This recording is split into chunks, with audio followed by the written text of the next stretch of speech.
इन पत्र में एक जीजी ने एक बात लिखी है, अब वो ढूंढना पड़ेगा पत्र को। उसमें उन्होंने लिखा, गुरुजी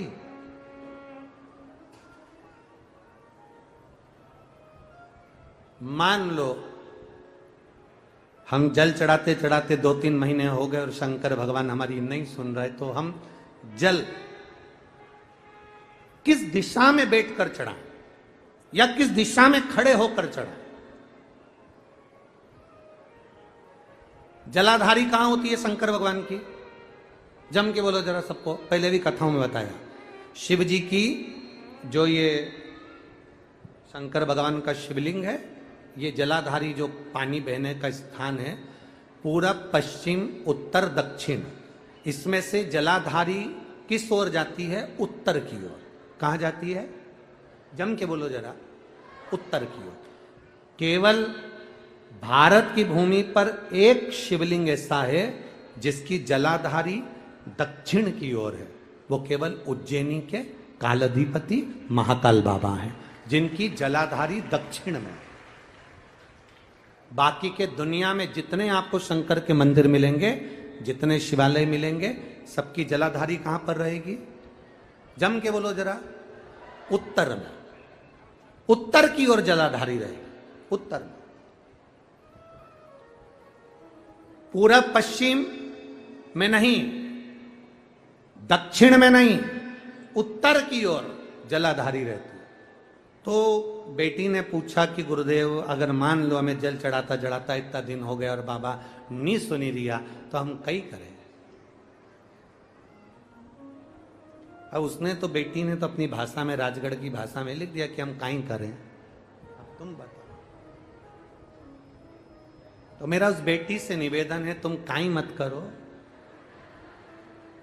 बस इतना करो कि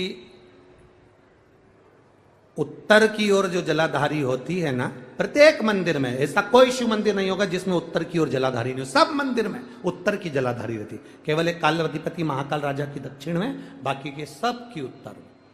तो अगर बाबा नहीं सुन रहे हैं तो बेलपत्री एक अशोक सुंदरी वाली जगह पर चढ़ाकर, दूसरी बेलपत्री बाबा देवादिदेव महादेव को, ये डंडी का मुख अशोक सुंदरी के यहां चढ़ाओ तो उत्तर की ओर। ये जो आप बेलपत्र चढ़ाओगे शिवलिंग के ऊपर, इसकी डंडी का मुख भी उत्तर की ओर। और तुम जब बैठो तो दक्षिण में बैठना। कहां पर बैठना? यहां बैठोगे तो यहां से जो पानी बह रहा है, आप कहां बैठोगे? जैसे ये पानी यहां बह रहा है तो तुम्हें कहां बैठना है? इसके इधर।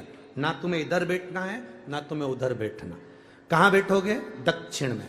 दक्षिण में बैठोगे तो तुम्हारा मुख कहां हो गया? जम के बोलो, जम के, उत्तर में। तो तुम जब यहां बैठोगे तो ये जो जलाधारी है, जहां से पानी बहकर जा रहा है, यहां बैठोगे। और जब आप जल समर्पित करोगे, जल चढ़ाते चढ़ाते एक बार थोड़ा सा आगे बढ़कर जल की धार को अशोक सुंदरी तक लेकर जाना। ये लगभग तुम 2 या 3 महीना कर कर देखो, मेरा बाबा तुम्हारा हाथ जरूर पकड़ेगा, निश्चित है।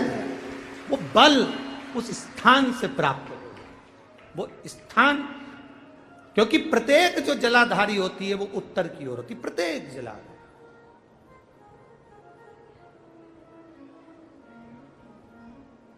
शंभो शरणे मांगू घड़ी रे, दुख काटो दया करी दर्शन। 2 बेलपत्र समर्पित करना। बेलपत्र की डंडी कहां होना चाहिए? अशोक सुंदरी पर चढ़ाओगे वो वाली, उसकी डंडी कहां हो? उत्तर की ओर। शिवलिंग पर जो बेलपत्र चढ़ाओगे उसकी डंडी कहां हो? उत्तर की ओर। तुम कहां बैठोगे? दक्षिण में। तुम्हारा मुख कहां हो?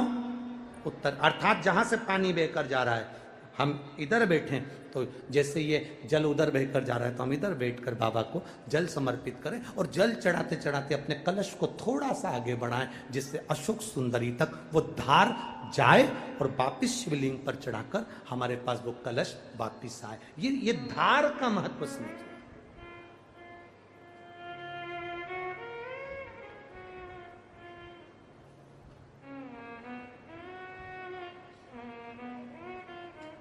एक बार ये कथा हमने कह दी एक जगह पर, तो किसी व्यक्ति ने पूछा, गुरुजी ऐसा भी होता है कि जल चढ़ाने का भी नियम होता है, यहाँ चढ़ा वहां चढ़ा? हमने कहा देखो, एक व्यक्ति वो होता है जो नौकरी में रहता है, नौकरी में रहता है, बैंक में नौकरी कर रहा है, पुलिस में नौकरी कर रहा है, सरकारी नौकरी कर रहा है, स्कूल में नौकरी कर रहा है, तो वो व्यक्ति की जब तक नौकरी रहती है वो कुर्सी पर बैठता है, सिग्नेचर करता है, तो उसकी बात मानना पड़ती, क्योंकि उसका सिग्नेचर हो गया। और वही व्यक्ति जब रिटायर हो जाता है और रिटायर होने के बाद अपनी कुर्सी पर आके बैठ के सिग्नेचर कर दे, तो उसका सिग्नेचर मायने रखाएगा? बोलो जम के।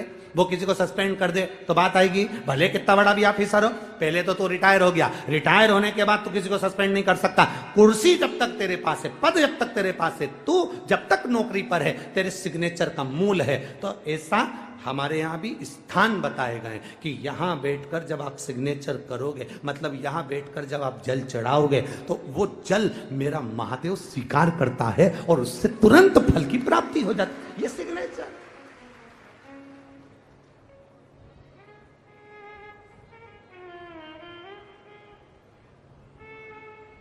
आप उस स्थान की मूलता को जानें।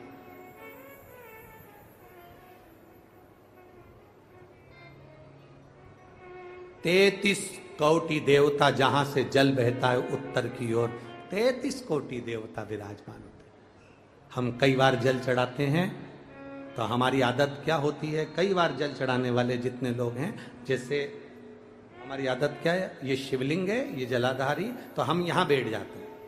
कहाँ बैठते हैं? यहाँ बैठ गए। यहाँ बैठ के हमने जल चढ़ाया, तुम्हें लगता है ना शंकर जी हमारे सामने होना चाहिए, तो हमने यहाँ बैठ के जल चढ़ा दिया। जल चढ़ाया, अब आप चढ़ा तो रहे हो, ठीक है, पर स्थान की मूलता, यहाँ जो कुर्सी है, यहाँ जो स्थान है, उस पर बैठकर कोई प्रधानमंत्री, मुख्यमंत्री, आदि अध्यक्ष, उपाध्यक्ष, विधायक आदि, इसकी जो कुर्सी होती है, कुर्सी साधन स्थान की मूलता है कि तुम बैठे कहाँ हो। जल चढ़ाते समय, तुम बाबा से कहते समय, तुम्हारी भाव कहां पर है, किस स्थान पर बैठकर आप क्या कह रहे हो।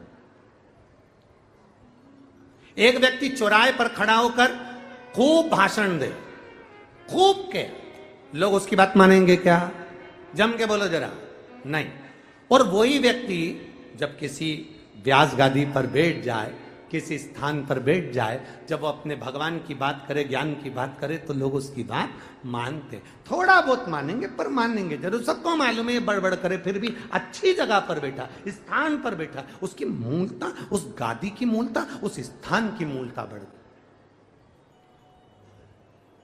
बाजार में चाय 5 रुपए की, यहीं से जाओ बाहर, 5 रुपए की चाय, आगे पहुंचे होटल पे 10 रुपए की, और अच्छी होटल पे 20 रुपए की, और अच्छी होटल पे 30 रुपए की, 5 स्टार होटल में 150 रुपए की। चाय वही है, दूध वही है, शक्कर वही है, पत्ती वही है, कप वही है, गिलास वही है, बस चाय की कीमत बढ़ गई। यहां थी 5 की, वहां पहुंचे 10 की, और 5 स्टार में 150 की। उसी तरह शिव के आसपास में बैठने की जगह, कहां बैठकर हम कौन सी आराधना करें, कैसे हम महादेव से अपने दिल की बात कर दें, ये जगह की मूलता कर देती है कि तुम्हारी कीमत कहां बढ़ सकती है। किस स्थान से बैठकर हम शिव को जल चढ़ा लें कि शंकर हमारा हो जाए, शिव के भाव हमारे आनंद